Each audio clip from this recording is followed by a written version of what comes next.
Buenas tardes. Espérate que empecemos a grabar para no repetirme. Ahora sí, buenas tardes. Tema ya 5, capítulo 7. Hoy vamos a intentar descubrir cómo entendemos el significado de las cosas que nos dicen, ¿vale? Recordad que el otro día, seguimos con los diferentes niveles. Empezamos por la percepción de los fonemas, el sonido en el aire y tal, ¿vale? La comprensión oral de las palabras. El otro día veíamos todo ese proceso y ahora vamos a ver cómo le damos significado a todo eso, ¿vale? Porque también entendamos que es una cosa que hacemos de manera rápida, sin tener que esforzarnos, sin poner en marcha mecanismos ni tal, ¿vale? Entonces, ¿qué vamos a ver? Primero vamos a ver cómo se investiga esto, ¿vale?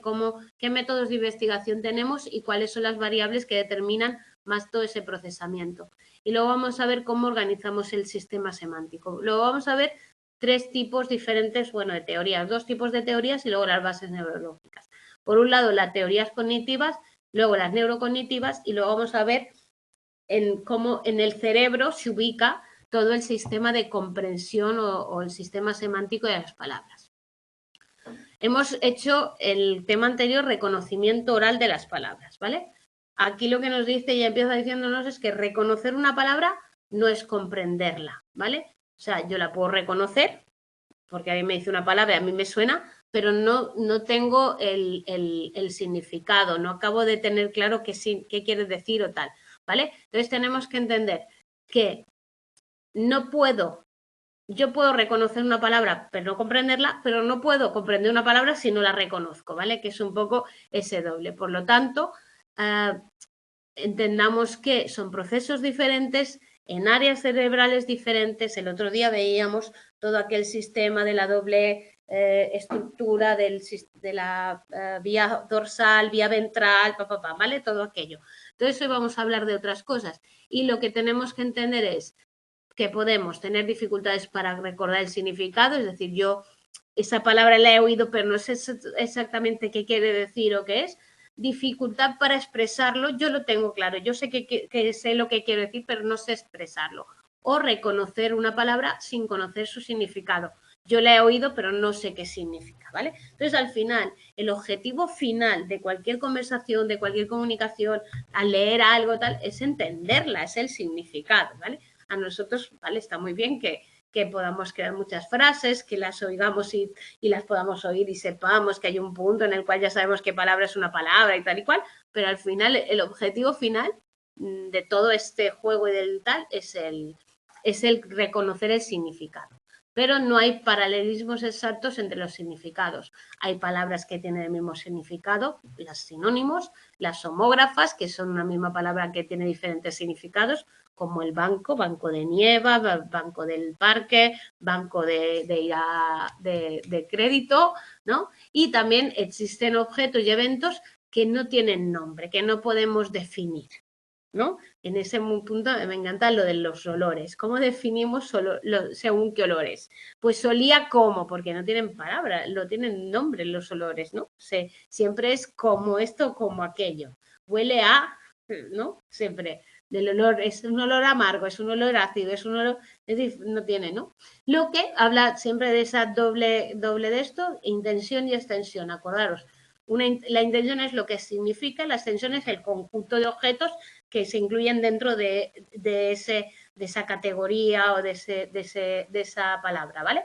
Y luego también tiene una denotación, es un significado, o una connotación, que sería lo que significa para mí a nivel emocional una palabra, un término, un algo, ¿vale? Que yo ya le he puesto pues ese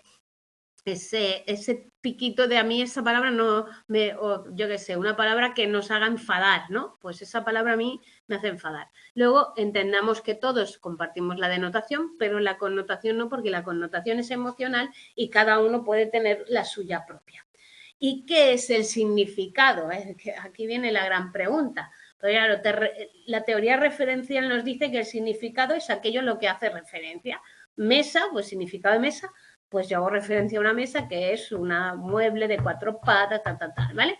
pero también es que hay palabras que no van a tener una referente, un objeto referente, un tal, y por tanto van a ser difíciles. Luego hemos ido adquiriendo el significado en determinados momentos, en determinados sitios, tal, pero nos queda el concepto, nos quedamos con la idea, ¿no? La idea genérica. Podamos hablar de playa, de mesa, de tal, pero a lo mejor hemos ido a 10 playas diferentes, sabemos que hay muchísimas mesas, ¿sabes? Pero nosotros nos quedamos con el concepto y ya está, limitamos, ¿vale? Recordad que la memoria nos dice que hay dos tipos de memoria de largo plazo, la semántica y la episódica. La semántica es esos hechos que recordamos por aprendizaje sin nada específico que lo relacione con nosotros. La episódica es la que está asociada a un momento, en un espacio y en un tiempo, en una situación espacio-temporal, con nuestras vivencias y nuestras situaciones específicas, ¿vale? ¿Cómo se estudia lo que es la semántica o la tal? Pues tenemos diferentes metodologías. Una es la categorización semántica. El otro día ya hablábamos de ella, ¿vale? Es la más utilizada en el procesamiento, en el estudio del procesamiento semántico, ¿vale? Y de lo que consiste es en entender si una palabra pertenece o no a un concepto, pertenece o no a una categoría semántica. Categoría semántica, peces. Dentro de peces, tiburón, sardina, salmón o serpiente. Pertenecen o no a esa categoría, ¿vale? Entonces, se presenta eso y tienen que responder, ¿vale? Y ver cuánto tiempo se tarda en identificar la categoría semántica a la que pertenece, si pertenece o no tal, ¿vale? El tiempo de reacción. Luego está otra modalidad, presentar dos categorías semánticas y hacer un ejemplar. Rana, ¿qué es? ¿Un pez o un anfibio? ¿Vale?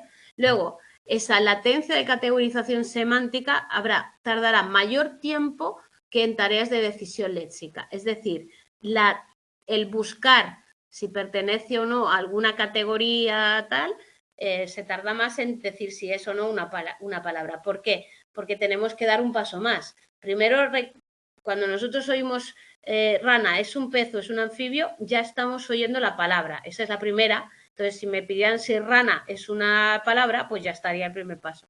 Pero luego vamos un paso más y vamos a buscar el significado de rana y en qué categoría la agrupamos. Por lo tanto, lleva más niveles de procesamiento, es más complejo. ¿Vale? Luego está la asociación de palabras. El experimental dice una palabra y nosotros decimos lo primero que nos viene por la cabeza. Al final, nosotros recordad que vamos a responder con palabras relacionadas semánticamente. Si nosotros decimos ambulancia, médico, enfermera, hospital, no sé qué, ¿vale? Y vamos a buscar tal. Y la mayor parte de respuestas suelen coincidir con esa categorización semántica dentro de esta relación semántica. La verificación de frases. Aquí lo que hay que decir es si es verdadera o falsa. Entonces lo que decimos, el perro es un mamífero, verdadero. El perro es un árbol, falso, ¿vale? Entonces presentamos esas oraciones de manera que el sujeto nos diga si es verdadera o falsa, ¿vale? Entonces, esas tareas que se utilizan con, sobre todo, pacientes con trastornos semánticos. Luego veremos lo que son trastornos semánticos, ¿vale? Falta de fluidez verbal la fluidez verbal consiste en nombrar durante un minuto ejemplares de una determinada categoría, por ejemplo, muebles, sofá, silla, mesa, estantería, ¿vale? O asociación semántica consiste, en señalar cuál de los dos estímulos, un dibujo o palabra, están relacionados con un tercero, ¿no?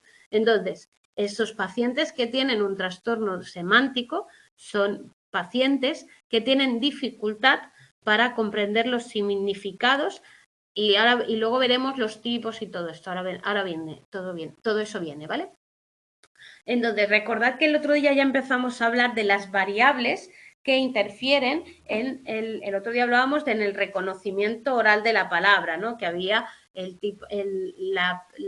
por ejemplo, la edad de adquisición era un factor, ¿vale? Y tal. Entonces, ahora vamos a ver las que van a influir principalmente en el procesamiento semántico. La primera, la tipicidad. Lo típico o representativo que es un ejemplar de una categoría. Cuando estamos hablando de típico, por ejemplo, estamos hablando de manzana como fruta o de naranja como fruta o de gorrión como pájaro. Entonces, si hablamos de kiwi, pues a lo mejor no es tan típico, o de papagayo, ¿no? O de eso de, ¿cómo es aquello? El mango, ¿no? Que aunque nosotros tengamos una relación con ellos, si nosotros pensamos en una fruta, lo primero que nos va a venir manzana, naranja o plátano, ¿vale? No nos va a venir papagayo, ¿cómo es? Bueno, estas frutas diferentes. Es lo más típico, volvemos, y ahí tenerlo claro, dentro de nuestra cultura generalmente, ¿vale? Atípico de murciélago en un pájaro, ¿vale? Más típico, menos tiempo de reacción en todas las tareas semánticas. Es decir, cualquiera de las tareas que hemos visto antes de categorización, de categorización semántica, con las frases, de reconocimiento de oral de frases o tal, se tardará menos cuanto más típico sea el ejemplar. Edad de adquisición es el momento en el cual nosotros empezamos a aprender esas palabras. Las primeras palabras que se aprenden tienen un papel determinante en toda la determinación de categorías semánticas. Luego la imaginabilidad. Recordad que se recordaban mejor palabras que se podían imaginar más fácilmente, que tenían una imagen diferente a aquellas que son abstractas y que no les podemos dar una imagen. Pues también va a afectar al procesamiento. Vale, entonces, ¿cómo se organiza el sistema semántico?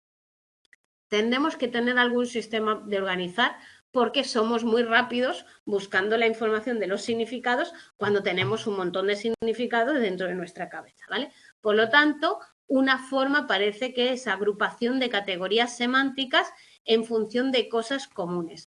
Por ejemplo, categorías generales como seres vivos, objetos inanimados. Esas dos categorías son importantes para entender luego los trastornos que vamos a ver, ¿vale? Categorías más cerradas, días de la semana, meses del año, ¿no? Días hay 7, meses del año hay 12. Organización jerárquica, ¿no?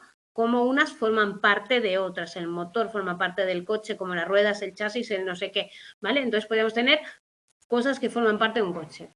Luego, el concepto es la representación mental que nosotros tenemos de cualquier objeto hecho tal y cual. Es una abstracción, no es literalmente toda la palabra ni todo y tal, sino simplemente nosotros hemos ido generando representaciones que dan la respuesta a nuestra necesidad de entender. Es decir, cuando a mí alguien me dice coche, yo no tengo que pararme y pensar en un coche, es un vehículo que tiene, no sé qué, nada. A mí me asalta el concepto, ¿vale? Igual que cuando leo, cuando tal. Si no, tardaríamos muchísimo. A ver, ¿pero qué era un coche? Sí, no tenemos que buscar toda esa información y pensar que es un coche, como es, no sé qué, ¿vale? Ahí tenemos la teoría de Eleanor Roch. Eleanor Roch estableció la teoría de la economía cognitiva, que era máxima información con menos capacidad de procesamiento y tal, y hablo del nivel básico. Para ella el nivel básico es aquel ejemplo de una categoría que tiene los atributos más distintivos para poder organizar el conocimiento y no tener que tardar mucho en buscar, total, ahorrar la energía cognitiva, ¿vale? Entonces se van agrupando conceptos en función de lo comunes y ella habla de 3 niveles. Nivel básico, el de en medio, perro, manzana, silla. El nivel básico, el supraordenado es, dentro de la categoría animal, el nivel básico es el nivel más común de los animales, que es perro, normalmente, ¿vale? En otras culturas, otro, volvemos a las culturas, ¿vale? Fruta, manzana, nivel básico. Muebles, silla, nivel básico. El supraordenado sería un conjunto, ¿vale? Y el subordinado serían tipos de perro, tipos de manzana, tipos de sillas, tipos de, ¿vale? Y por tanto, eso serían las 3 categorías que Eleanor Roch habla. Entonces, para ella, aquí esos conceptos hemos dicho que el perro en nuestra cultura, la manzana en nuestra cultura o la naranja, de hecho la manzana en nuestra cultura no, en los americanos. El otro día oí un reportaje que hablaba que nosotros tendríamos más a la naranja o al plátano que a la manzana. Ya ves, qué curioso, ¿vale? Entonces, eso es un poco que nosotros culturalmente y socialmente vamos generando también esos niveles básicos y eso hace que cada uno tenga un nivel básico, no tiene por qué ser el mismo. Luego, el concepto se va agrupando a esa categoría a la que pertenece y luego cuando nosotros tenemos que buscar, el hecho de que esté ahí agrupado permite la rapidez de la búsqueda. Luego está el nivel de tipicidad, que es el grado en que eso es representativo, ¿vale? Entonces, no todos los miembros de una categoría son igual de típicos, ¿vale? Y en ese punto encontramos las teorías que empiezan a hablar de todo esto y veremos también la teoría de los prototípicos tipos, que es el tipo S, ¿vale? Teoría de redes. ¿Qué dice la teoría de redes? La propusieron Collins y Killian en 1969. Al principio propusieron un nivel jerárquico en el cual, como veis, están organizados los conceptos en categorías. Categoría animal, que tiene unas propiedades asociadas, respira, corre, tiene pie, come, tiene piel. Todos los animales, o sea, las categorías asociadas aquí, tienen que cumplirlas todos estos de aquí abajo, ¿vale? Iríamos descendiendo. Pez es un tipo de animal que tiene escamas y que vive en el agua, pero veis que ave no, ya no cumple estas, ¿vale? Entonces todos los animales que están aquí tendrían que cumplir. Entonces para ellos sería como una especie de cadena jerárquica donde nosotros organizamos los contenidos, perdón, los conceptos y les vamos dando pues esas propiedades asociadas con una especie de red, ¿vale? Entonces ahí estaría se evitaría una redundancia de información semántica porque cada concepto estaría dentro de ese primer nodo o nodo más general, estaría todo lo que asocia a todo ese grupo y ya no teníamos que volver a incluirlo. Entonces, yo no tengo que pensar que el ave respira, come y tiene piel, ¿vale? No tengo que pensarlo porque yo ya sé que el ave respira, come, tiene piel porque venía en el concepto de animal y ya lo tenía agrupado, ¿vale? Entonces, ahí estaríamos que ¿cómo se corrobora eso? Pues se hacen los experimentos basados en tarea de verificación de enunciados.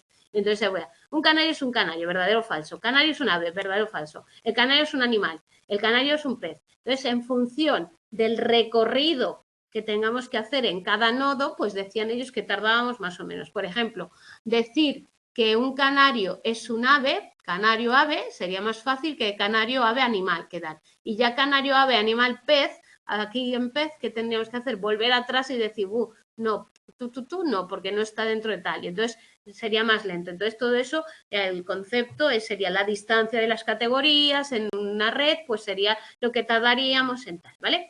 ¿Qué limitaciones tiene este modelo? Que no todos los conceptos son jerárquicos, que a lo mejor nosotros podemos incluir cosas en un modelo no jerárquico, ¿vale? Que la memoria no refleja necesariamente una lógica tan lógica, de categorías naturales, que a veces es más típico, es más fácil de verificar que uno que no, a pesar de que esté más lejos en la categoría modular, ¿vale? Que los tiempos de falsificación no son los mismos para diferentes palabras. Entonces, cuando es muy típico, pues a lo mejor es más fácil de falsificar o de estudiar que tener que dar toda la vuelta por la red, ¿vale? Eso son un poco las limitaciones. Entonces, ¿ellos qué hacen? Reformulan el concepto, el propuesto, bueno, Collins cambia y con Loftus lo que hace es revisa el modelo y dice, bueno, pues entonces no va a ser jerárquico, va a ser una propagación de la activación. Es decir, las cosas se relacionan en función de la activación de los otros nódulos. Por ejemplo, rojo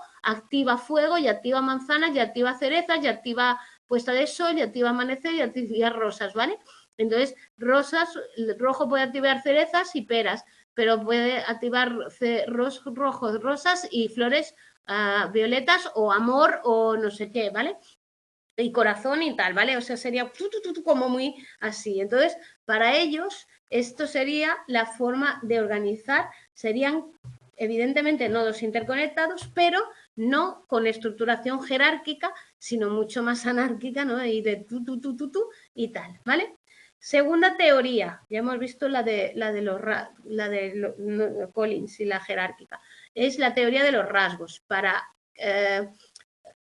Ahí dentro están las teorías composicionales, ¿vale? Las teorías composicionales hablan de que al final nosotros agrupamos los conceptos en función de los rasgos o categorías más semánticas, ¿no? Y entonces para ellos habría, para Calci y Fodor, que fueron uno de los primeros en proponer una teoría composicional, que es la teoría de rasgos, los conceptos estarían representados en una memoria como una lista de agregados semánticos, es decir, serían agregando unos a otros en función de esos significados, ¿vale? Hoy en día tenemos el modelo de rasgos de Smith y Medin, que es de rasgos probabilísticos, ¿vale? Ese modelo de rasgos de Sloven, Smith y Reeves, los conceptos estarían representados por un conjunto de rasgos. Entonces, eso haría que sería más fácil, ¿no? O sea, estaríamos uniendo rasgos definitorios, que sí o sí va a tener que tener algo que está en una categoría, y rasgos característicos que pueden estar, pero no tienen por qué estar siempre, ¿vale? Entonces, para ellos, los rasgos definitorios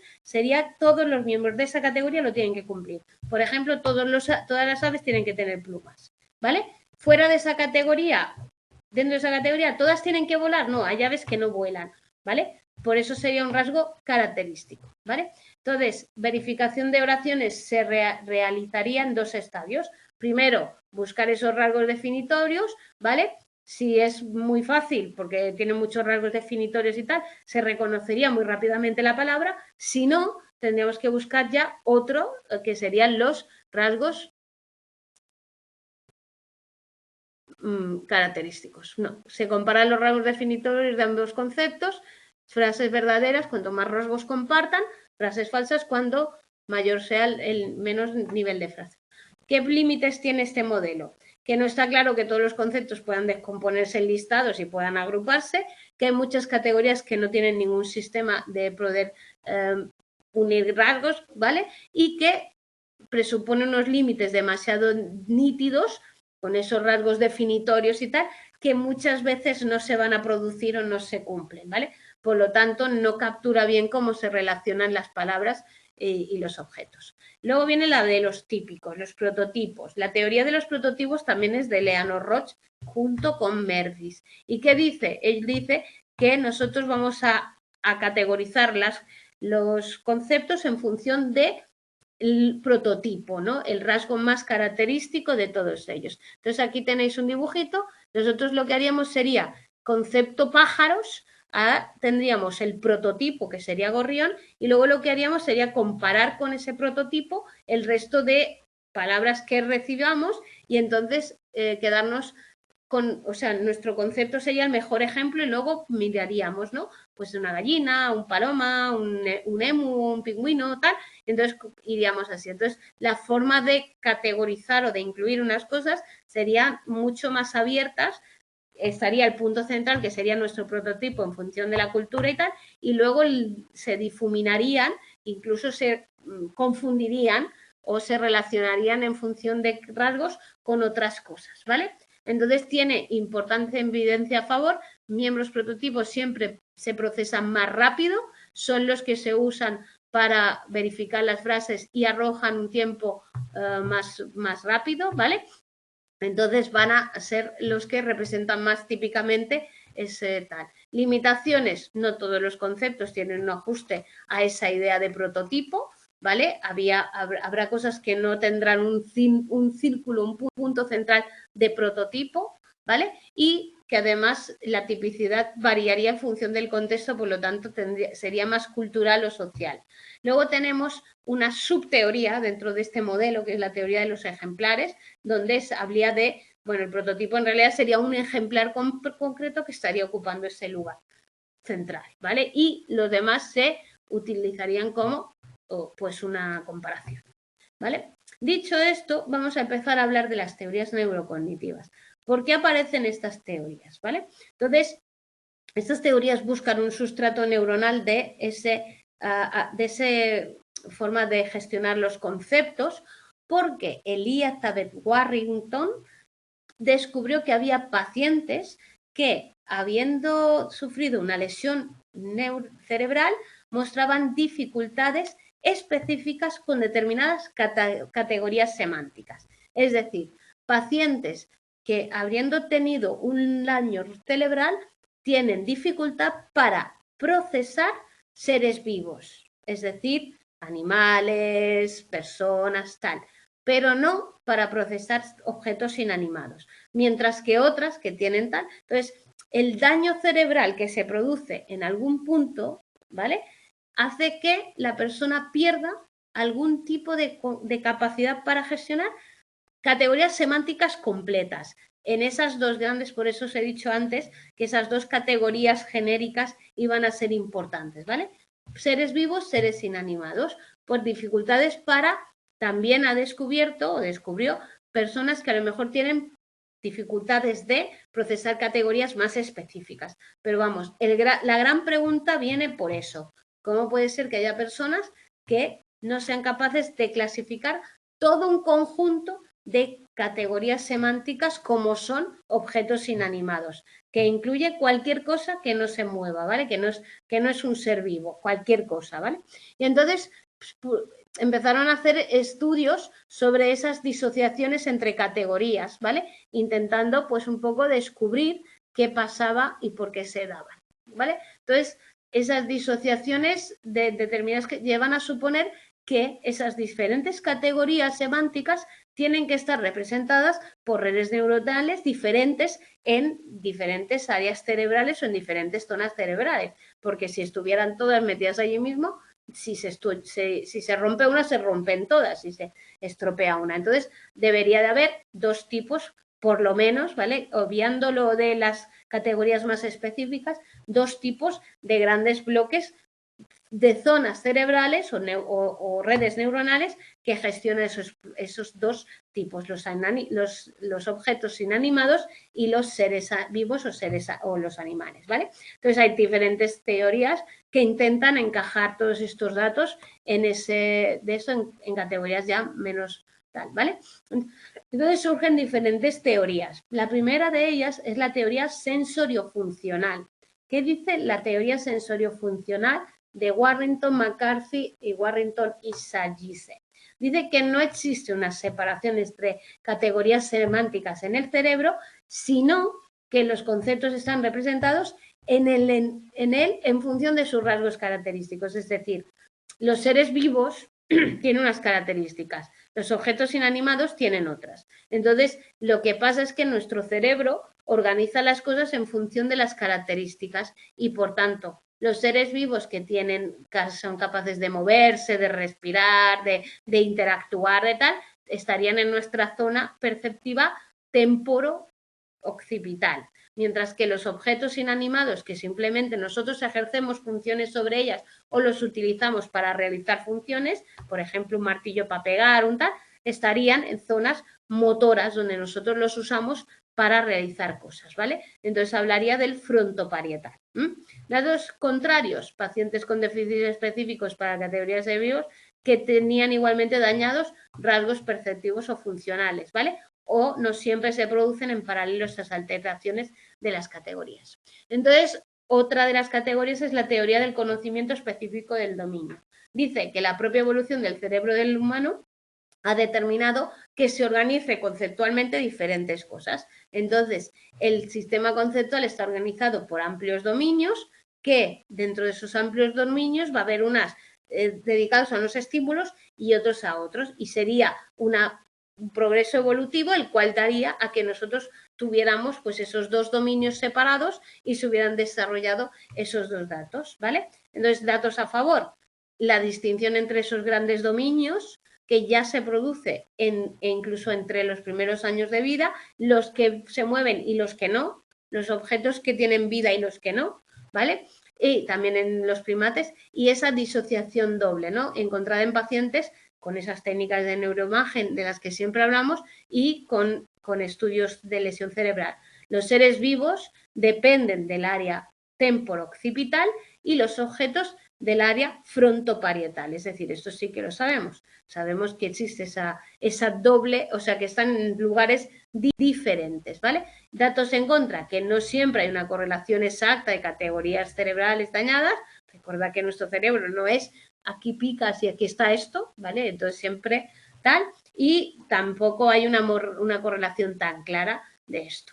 Luego tenemos la teoría conexionista, que lo que dice es que hay un único sistema semántico sin separación de categorías, ni funciones, ni nada neuroanatómico, ¿vale? Y que todo eso lo que pasa es que está distribuido en una red semántica, ¿vale? Evidentemente, en una red semántica que hemos dicho que se va estableciendo, recordad aquel dibujo de la figura, en función de rasgos comunes, pues si se va estableciendo en función de rasgos comunes, todos los objetos que pertenecen a la categoría de objetos inanimados están más relacionados entre sí, se mantienen mejor y, por tanto, si se estropea uno, pues se estropean todos, ¿vale? Y eso haría que ese solapamiento de rasgos genere las diferentes categorías, subcategorías y, por tanto, cuando un rasgo tiene sus factores comunes está más cerquita y por tanto se estropearían. Entonces, datos en contra, no se producen trastornos en categorías específicas,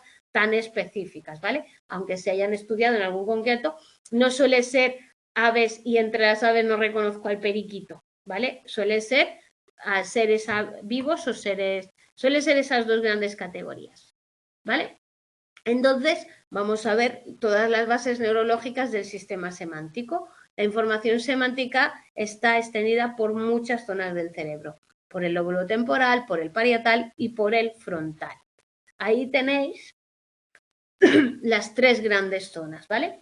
Las tres grandes zonas para el procesamiento conceptual son zona inferior del lóbulo temporal izquierdo, zona temporoparietal izquierda y zona temporales inferior de ambos hemisferios, ¿vale? No solo el izquierdo, recuerda que el derecho también participa. Y luego otra zona que también parece ser estar implicada son las vías subcorticales, que sería todo el fascículo arqueado, que no forma parte del córtex, pero también implicaría o se implicaría en todo el procesamiento conceptual, ¿vale?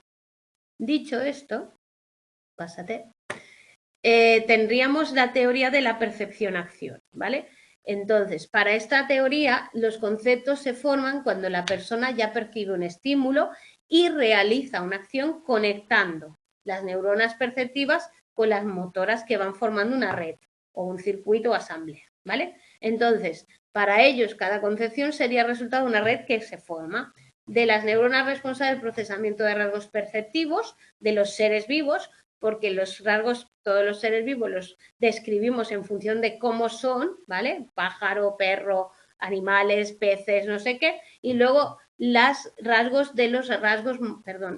responsables del procesamiento de los rasgos motores, lo que vamos a hacer con ello, ¿vale? En la mesa vamos a comer, en la silla nos vamos a sentar, con el vaso vamos a beber y tal, ¿vale? Y luego existirían conexiones entre ellos de alguna manera, pues porque el niño come, el otro bebe, el otro tal, ¿vale? Entonces hay dos grandes redes en este punto, o dos grandes teorías en este punto. Por un lado está la teoría de las redes distributivas. ¿Qué dice la teoría de las redes distributivas? Defiende que todos esos conceptos están representados por la corteza en función de esas características perceptivas y motoras. Es decir, veis que aquí están hablando de si es una acción, si voy a realizar una acción en la parte de arriba del A, ¿vale? Si voy a realizar una acción, estaría en una zona que está relacionada con lo motor.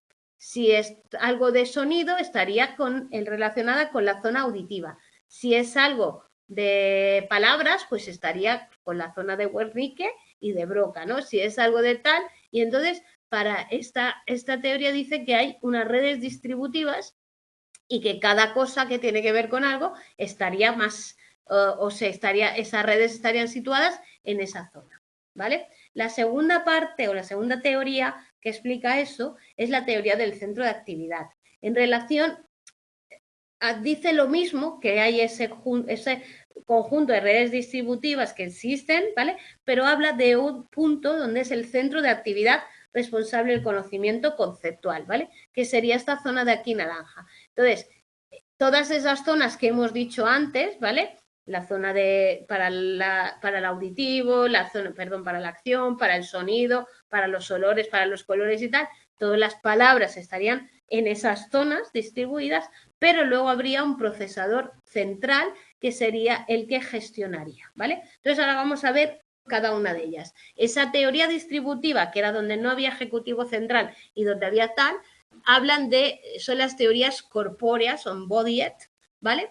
Que postulan diferentes distribuciones de los conceptos en el cerebro en función de las características perceptivas o motoras, ¿vale? De manera que esas redes neuronales, si tienen alto contenido motor, en la zona motora de los lóbulos frontales, si tienen alto contenido visual, en la zona occipital, si tienen alto contenido táctil, en el lóbulo parietal, también habría algunas zonas donde estarían pues en la zona perisilviana, ¿vale?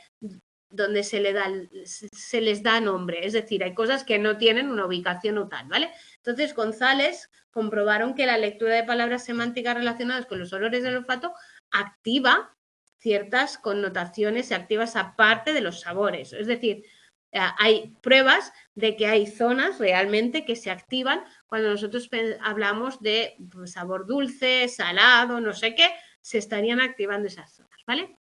Luego, según el tipo de acción que expresen los conceptos, las áreas motoras o premotoras se activan, son diferentes. Es decir, conceptos referentes a acciones de la boca, se activaría más la parte baja del área de motora y premotora, ¿vale? Si ya son acciones de la mano, estaría más en la parte media motora premotora. Si son los pies, en la alta parte premotora ¿vale? Todos esos circuitos, ¿vale? Estarían relacionados con las zonas en las cuales se supone que está la acción o la acción más ubicada, ¿vale? Y luego los circuitos cerebrales de los conceptos se extienden por estructuras subcorticales, como hemos dicho. De hecho, eso se ha estudiado con pacientes que tienen Parkinson. Y los pacientes que tienen Parkinson tienen problemas en todo lo que sean palabras relacionadas con acciones, todo lo motor, ¿vale? Todo lo funcional. ¿Por qué? Porque ellos tienen un déficit en esa parte funcional y se ha estudiado, ¿vale? Que tienen dificultades para hablar para asociar los conceptos de acciones, porque es donde ellos tienen la mayor dificultad, los pacientes de Parkinson, ¿vale? Entonces, pese al carácter distributivo de toda esa actividad tal y cual, ¿vale? Parece que no se ha podido extraer todavía, se han podido ir extrayendo esas firmas neuronales, ¿vale? En el cuadro 7.3 tenéis estoy leyendo el cerebro, donde habla de unos algoritmos automáticos de datos de neuroimagen registrados para ver esas tareas cognitivas, ¿vale? Entonces aplican una tecnología inversa donde buscan qué ver o qué zonas se están activando cuando alguien está leyendo, viendo a otra persona o tal, ¿vale? Entonces han conseguido diferenciar sistemas de activación con esa identificación de palabras 74. Incluso discriminar la pertenencia a esa misma categoría semántica en esa activación. Entonces, esas actividades asociadas tienen una amplia distribución en varias regiones cerebrales, con lo cual estaríamos hablando de todo lo que participa. La palabra referida a objetos con componentes manipulativos estarían en motoras y premotoras.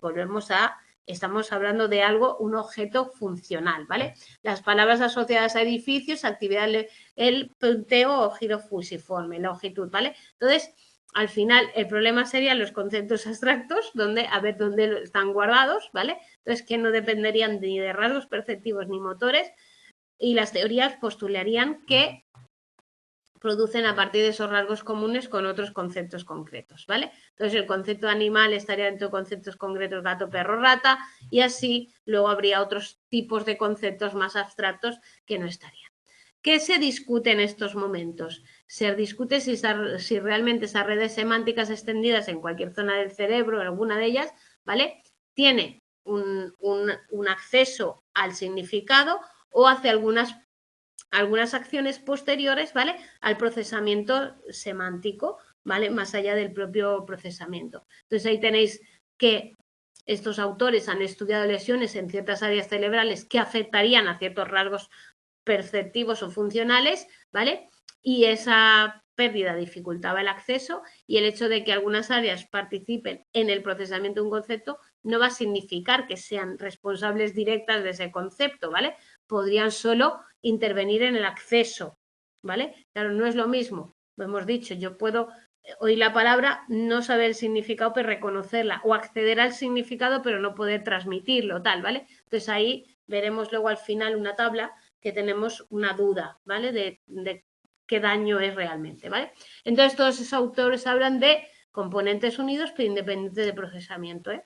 Ya está, esa es la teoría. Ahora, la segunda teoría, que era la del centro de actividad, es aquella que habla de un hub, ¿vale? Un centro de actividad que sería como el que recibiría toda la información y que generaría luego el significado, ¿vale? Entonces, para ellos, que son Patterson, Nestor y Rogers, habría unas redes neuronales correspondientes a diferentes conceptos que se extienden también por zonas del cerebro con ese reconocimiento conceptual de modalidad y puro independiente de la modalidad, ¿vale? Entonces ellos hablan de ese componente de control amodal donde no habría ni sensorial, ni perceptivo, perdón, ni perceptivo ni motor, sino sería modal, y donde accederían todas las modalidades sensoriales, todo lo auditivo, lo olfativo, lo sensorial, de tal, ¿vale? Y entonces hablará de esa zona convergente donde se juntarían. Entonces, en la zona que convergen información visual, información de acción, otras donde la forma, tal, ¿vale? Entonces, esa zona amodal sería un centro distribuido de actividad, en ella estarían todos los conceptos representados, ¿vale? Sin haber diferencias de categorías semánticas, ni rasgos perceptivos, ni motores, ni nada de esto, ¿vale? Entonces, una lesión lo que alteraría sería la semántica, independientemente de la modalidad. Entonces, podría situarse en la zona anterior de los lóbulos frontales, donde hemos visto, ¿vale? Entonces, los pacientes con daños semánticos puros debidos a encefalopatía por herpes simples tienen siempre dañada esa zona, ¿vale? Y la demencia semántica enfermedad atrofia también esa zona, ¿vale? Por lo tanto, esa zona parece que tiene una importancia en el procesamiento semántico, ¿vale? Entonces, sostiene que las zonas temporales anteriores corresponden al sistema semántico, ¿vale? El lóbulo frontal izquierdo temporoparietal, ¿vale? Si accedemos automáticamente a conceptos, solo necesitamos la activación de esa zona temporal, ¿vale? Cuando queremos ya realizar una búsqueda consciente, ya necesitamos poner en marcha otras zonas como la temporoparietal o la prefrontal, ¿vale? Entonces, un paciente con una lesión en una zona temporal no entiende un concepto, pero da igual en qué se presente, ¿vale? No va a reconocerlo. Cuando se produce una lesión en las zonas temporoparietal o prefrontal izquierda, inferior izquierda, los trastornos solo se van a manifestar en tareas, ¿vale? Que exigen participación de funciones ejecutivas, ¿vale?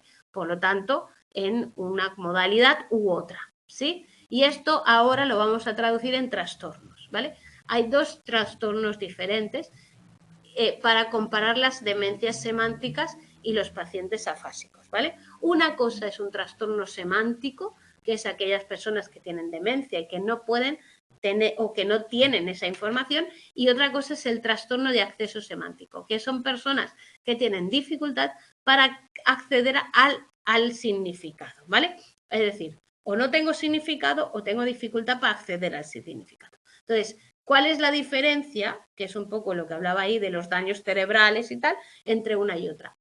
Las personas que tienen trastorno semántico tienen atrofia en la zona anterior de los lóbulos temporales, ahí donde se supone que está el hub, ¿vale? Las personas con trastorno al acceso semántico tienen lesiones en zonas temporoparietales y prefrontal izquierda, ¿vale? Donde se aloja también tal, pero a nivel de redes, ¿vale? Entonces, las personas con trastornos semánticos tienen consistencia de los ítems. Si yo no puedo saber algo, no lo sé. En una prueba, en otra o en otra o en otra. Mientras que las personas con trastorno semántico tienen poca consistencia en los ítems. Es decir, a veces fallan, a veces no. A veces la saben, a veces no la saben. La aciertan o no la aciertan, ¿vale? Luego, las del trastorno semántico son sensibles a la familiaridad de los conceptos, es decir, a más familiares menos deterioro, mientras que las personas con trastorno afecto semántico no tienen sensibilidad a la familiaridad del entorno, da igual, ¿vale? Y luego, los trastornos semánticos.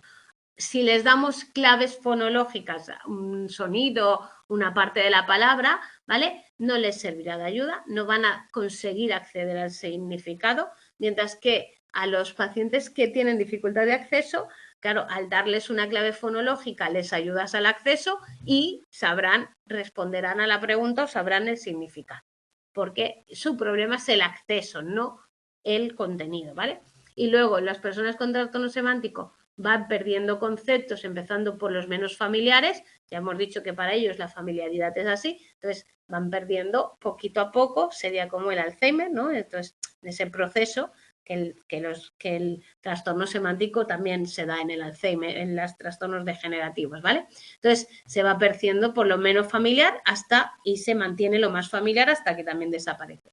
Mientras que los trastornos de acceso siguen disponiendo de conceptos, pero su problema es acceder a ellos. Es decir, estamos hablando de cosas diferentes. O se me rompe el almacén o se me rompen las vías que llevan al almacén. Si se me rompen las vías que llevan al almacén, puedo llegar por otras, o a veces llego y a veces no, ¿vale? Que es el acceso, o se me rompe el almacén y al almacén ya no puedo acceder, ¿sí? Entonces es un poco la diferencia para entender también esos sistemas diferentes a la hora de organizar los conceptos a nivel neurológico. ¿Sí? Es un tema fácil, ¿eh? Es un tema fácil, lo único que tenemos que acordarnos cuando estudiamos, pues esas diferencias entre las redes neuronales y tal. Pero bueno, no es que sea difícil, simplemente tenéis que tener claro los dos modelos que hay y tal. También creo que está un poco desorganizado en la lectura y que yo lo organicé un poco diferente, ¿vale? O sea, también tenerlo en cuenta un poco a la hora de leer la última parte del capítulo. ¿Vale? Genial. Pues nada, chicos, nos vemos la próxima semana, nos tocará el tema 6. Gracias a vosotros. Feliz semana, descansad y nos vemos. Hasta luego.